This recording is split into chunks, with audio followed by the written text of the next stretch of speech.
देखिए first question, Hindi साहित्य का आदिकाल निम्नलिखित में से किस साम्राज्य की समाप्ति से प्रारंभ होता है। क्या क्वेश्चन पूछ रहे हैं कि आदिकाल का प्रारंभ किस साम्राज्य की समाप्ति से, ठीक है, साम्राज्य की समाप्ति से प्रारंभ होता है। कौन सा राज्य तब समाप्ति पर था।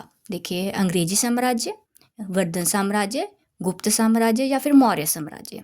जब मैंने आपको आदिकाल करवाया था तब मैंने आपको बताया था कि हर्षवर्धन के साम्राज्य के पतन के समय हिंदी साहित्य का आरंभ हुआ था। ठीक है, तो हमारा आंसर क्या आएगा, वर्धन साम्राज्य। ठीक है, आपको नाम भी याद रख सकते हैं कि हर्षवर्धन, कई बारी आपसे राजा का नाम भी पूछ सकते हैं। ठीक है, तो आदिकाल कब स्टार्ट हुआ था, राजा भोज के समय से लेकर हमीर देव के समय से कुछ पीछे तक।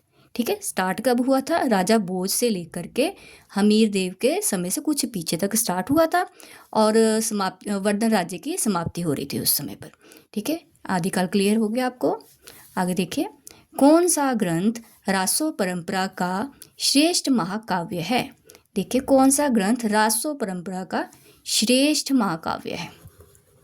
आपको महाकाव्य वर्डिंग से ही पता चल जाना चाहिए।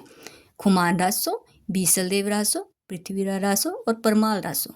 कौन सा है, पृथ्वीराज रासो। ठीक है, इससे क्या है, प्रथम महाकाव्य के रूप में भी जाना जाता है और ये सर्वाधिक विवादित ग्रंथ भी रहा है पृथ्वीराज रासो। ठीक है, श्रेष्ठ महाकाव्य भी है और सर्वाधिक विवादित भी यही ग्रंथ रहा है। देखिए अगला क्वेश्चन, हिंदी के प्रथम कवि सरहप्पा किस वर्ग के कवि थे। ठीक है, हिंदी के जो प्रथम कवि माने गए हैं कौन है, सरहप्पा।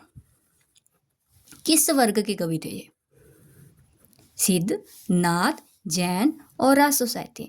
देखिए इसके पीछे पा लगा है, आपको पा से ही क्लियर हो गया कि पा किसके पीछे लगता है, सिद्धों के पीछे। ठीक है, जैसे सरहप्पा, लोईपा, डोम्बिपा, ठीक है, ये सब क्या थे, सिद्ध थे।